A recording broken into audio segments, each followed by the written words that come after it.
You know, when you think of witness protection, you probably get a picture in your head, right? Something straight out of a mob movie. Some innocent person gets a brand new life in the suburbs. But the real story, well, it's way more complicated and a whole lot more secret. Let's get into it. I mean, really think about that for a second. A new name, a new town, a whole new life story. Every single thing that makes you, your family, your friends, your entire past, just gone. Poof. Severed. It sounds like fiction, but this is the actual reality for thousands of people. Yeah, that whole Hollywood version, it's basically a fantasy. In this explainer, we're going to peel back the layers of intense official secrecy to find out what's really going on. Who are these programs really protecting? What do they demand? And why do they even exist in the first place? So, our investigation has to start by tackling the single biggest obstacle there is, this massive wall of deliberate government secrecy. And our first job is to find what should be a really simple number. You'd think that would be easy to find out, right? But this question is the one thing governments really don't want you asking. Trying to find a solid answer is like trying to find a ghost in a machine that was literally designed to create them. Okay, our first clue comes from the United States. Their famous WITSEC program has protected over 19,000 people since it started back in 1971. But, and this is a huge but, that's not how many people are in it today. That's the grand total over 50 years. The current number? It's a complete mystery. All right, next clue. Let's hop over to the UK. The best guess we have is about 3,000 people. The catch this time, that number is from 2014. Seriously, for the past decade, it's been radio silence, leaving us with a picture that's super out of date. And for so many other big countries, like Germany for example, it's a total blackout. The current data is a state secret, period. So we're not just missing a few puzzle pieces here. For most of the planet, we don't even have the box the puzzle came in. And this contrast just lays it all out perfectly. You've got the US and the EU, where the policy is basically secrecy. They'll give you historical totals, but current numbers are a statistical black hole. Then you've got Canada, which shows there's a totally different way to do this. They release a detailed public report every single year. How many new witnesses, how much it costs, the whole shebang. They prove you can have public accountability without sacrificing security. All of this intense secrecy, it really just leads to the biggest question of our whole investigation. I mean, who are these people that governments go to such incredible lengths to erase from existence? The answer is probably the program's best-kept secret. And let me tell you, it completely shatters that Hollywood myth. Here it is. A jaw-dropping 95% of people in the U.S. Witness Protection Program are not the innocent bystanders from the movies. They are former criminals. They're members of the exact same criminal organizations that they're testifying against. And that changes everything. It tells you the real reason these programs exist. They're not a rescue service. They're a strategic weapon. As one analysis puts it so well, it's a pragmatic mechanism to turn bad guys into the government's best weapon against organized crime. So let's say you're one of these career criminals, and you decide to flip. What does this new life actually ask of you? And maybe more importantly, what does it promise in return? Well, the price you pay is absolute. You get a new identity, a new home, a new life story. Sure. But in exchange, you have to cut off everyone. Everything. Your entire past is gone. One forbidden phone call, one slip-up, and the whole deal is off. And you have to follow these rules forever. But, and this is just astounding, in return for that absolute obedience, you get absolute safety. This quote from the U.S. Marshal is incredible. In more than 50 years, not one single person who stuck to the rules has ever been found, harmed, or killed. A perfect safety record. And if that wasn't mind-blowing enough, there's another stunning success story here. Remember, 95% of these folks are ex-criminals? Well, get this. Less than 17% of them ever commit another serious crime. That rate is so much lower than the national average. So this isn't just a protection program. It's also one of the most effective, if secret, rehabilitation programs on the planet. So, okay, the success of these programs is undeniable, right? But here's the catch. They are incredibly rare. And that brings up a final, really critical question. What happens to the huge majority of witnesses out there in a world without this kind of protection? According to the UN, out of almost 200 countries in the world, only about 43 of them even have a real, comprehensive witness protection program. That is a tiny, tiny fraction. For almost everyone else, testifying against powerful people is basically a death sentence. And this is where we find a massive critical blind spot. These programs are great when the government is protecting a witness from a criminal. But what happens when the government itself, or the powerful corporations it's protecting, is the threat? Let's just focus on one group as an example: land and environmental defenders. These are often just regular people who become witnesses because they're standing up against illegal logging or toxic mining or pollution. And by doing that, they find themselves up against a dangerous mix of corporate power, criminal gangs, and corrupt officials. For them, there's no program, no new name, no secret relocation. And the data from Global Witness shows the absolutely horrifying result. In just over a decade, more than 2,100 of these defenders have been murdered just for being witnesses. These aren't just numbers on a chart. That's the real human cost in a world that, for the most part, has no protection. Which really leaves us with this final, very tough question. We've seen that state-run secrecy can provide perfect safety for a very small, very specific group of people. But how on earth do we solve the much bigger, much more common global problem of protecting the thousands upon thousands of witnesses that the state has zero interest in hiding? Welcome to The Explainer. Today, we're diving into something pretty wild. What happens when the old school art of witness protection crashes head-on into our modern world? A world that, never ever forgets. Yeah, we're talking about the future of disappearing. So let's just kick things off with this quote because it really gets right to the heart of the matter. We're not talking about some teenager getting busted with a fake ID here. No way. For someone in witness protection, if a computer system flags their old life and their new one at the same time, well, that's not just a glitch, that's a death sentence, literally. And that really is the million-dollar question, isn't it? The old playbook, new name, new town, lie low, it's just completely broken. So what do? How do you actually disappear when everyone leaves a digital trail?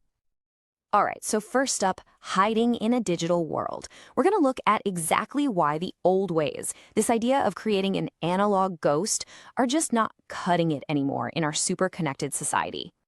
The big problem is what some people call the digital panopticon. Think about it.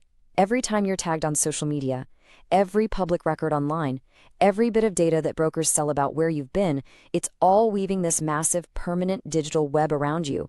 You can't just change your name to escape it. That's like trying to fix a tangled net by snipping one tiny thread. The whole thing can still unravel in a second. And this isn't some niche problem. The scale is, it's huge. Just in the US, since 1971, the WITSEC program has protected over 19,000 people. That's a small city's worth of individuals who were promised they could disappear. And now, every single one of them is at risk because of this new digital reality. Okay, so let's get specific. Section 2, the old system is failing. We'll take a look at how this digital threat is actually hitting protection programs around the world. And what's so interesting when you look at this is that everyone has a different flavor of the same problem. You look at the US, right? Their big weak spot is a giant centralized database, basically a honeypot for hackers. Over in the UK, it's way more subtle. A single mistaken social media tag, and poof, the new identity is blown.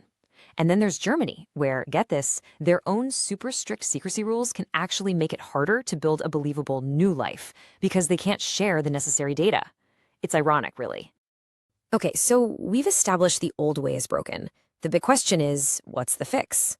Well, that brings us to our next section, a new cryptographic shield. We're about to dive into a whole new toolkit of technologies, and the goal here is a total game changer. It's not about making a simple fake ID anymore. It's about creating a programmable identity, something that's totally convincing, but also, digitally bulletproof. All right, first tool in the box, and it's a big one, zero knowledge proofs, or ZKPs. Now, this sounds like something straight out of a spy movie, I know. But it's not magic. It's just really, really clever math. Basically, it's a way for you to prove something is true, like say, I'm over 21, without ever showing the proof itself, like your driver's license with your birthday on it. Wild, right? So, how does this actually work? Let's walk through it. Imagine the government gives a witness a secure digital ID on their phone.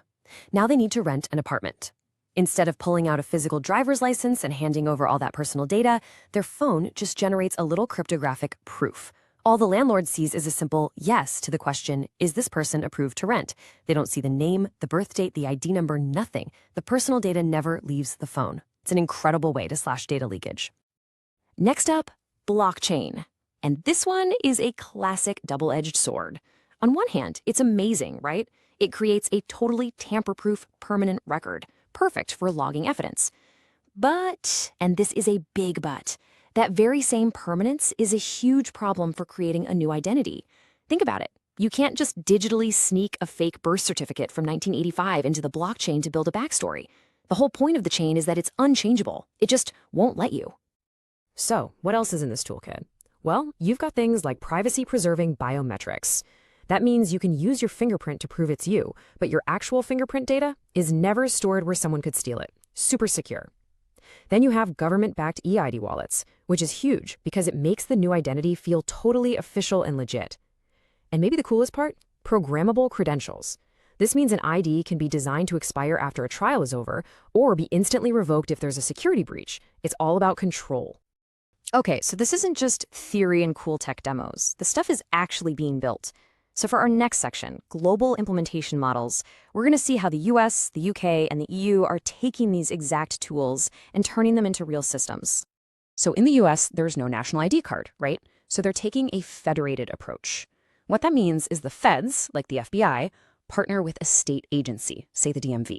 Together, they issue a super secure mobile driver's license directly to the witness's phone. To anyone who sees it, it just looks like a normal state ID. But the magic is in the background. The system is built so that only the official agencies can connect the dots between the old identity and the new one. The UK is doing things a bit differently. It's more like a marketplace. They've created something called a trust framework that basically certifies a bunch of different ID providers, both private and public. The Home Office can then pick one of these certified partners to issue a secure digital ID for a witness. And they've got a really powerful kill switch, a revocation list. The second a case is closed or a threat emerges, they can just flip that switch and the alias ID is instantly worthless. And then you have the European Union, and their plan might be the most ambitious of all. The goal is that by 2026, every single EU member state will offer its citizens a government-backed digital wallet. This is a massive deal for witness protection. Why? Because it means a secure alias created for someone in, say, Greece will work seamlessly and be legally recognized all across the EU, in Germany, in France, everywhere. It's cross-border protection with privacy baked right in. All right, let's look to the future. Our next section is future risks and visions. Because once you have a toolkit this powerful, the possibilities, well, they start to sound a little like science fiction. And that brings up some really tough ethical questions we have to grapple with. See, there's no silver bullet here. Every one of these amazing tools comes with a trade-off. Take ZKPs, they're incredible at hiding your personal data, but they don't do anything to stop someone from tracking your metadata, your digital footprint. Or how about AI avatars for giving testimony from a safe house? A fantastic idea for safety, sure, but it also opens up a total Pandora's box of deep fake worries and huge questions about what a court will even accept as evidence. Just for a second, let's really lean into that sci-fi vision. Imagine a witness in a huge mob trial, but they're not physically in the courtroom. They're hundreds of miles away in a safe house, testifying through a hyper-realistic digital avatar. An avatar that shows all their expressions and emotions, but completely hides their real face and identity. Total safety. Or why stop there? Let's take it another step. What about entire courtrooms that exist only in a secure metaverse? The judge, the jury, the lawyers. Everyone is a verified avatar in a shared virtual space, and the court itself has the ultimate control over verifying and masking identities. That's a whole new level of security. And if we're really looking far ahead, we have to think about the next big boogeyman, quantum computers. We're talking about machines so powerful they could shatter the encryption we rely on today. So the next generation of digital witness IDs, they'll have to be quantum proof, built with a new kind of cryptography that's safe from the threats of tomorrow, not just today. So what's the big takeaway from all this? It's that we're witnessing a fundamental shift. We're moving away from the old, fragile idea of just hiding someone in the shadows. Instead, we're learning how to build them a brand new digital reality, a shield woven from pure cryptography and code, not just secrecy.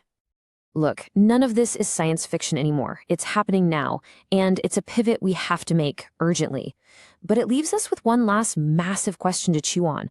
As we start building these incredible digital shields, as we hand over a person's very safety to lines of code, who's in charge? Who controls that code? And most importantly, how do we guarantee that this new digital armor is actually being used to protect justice itself?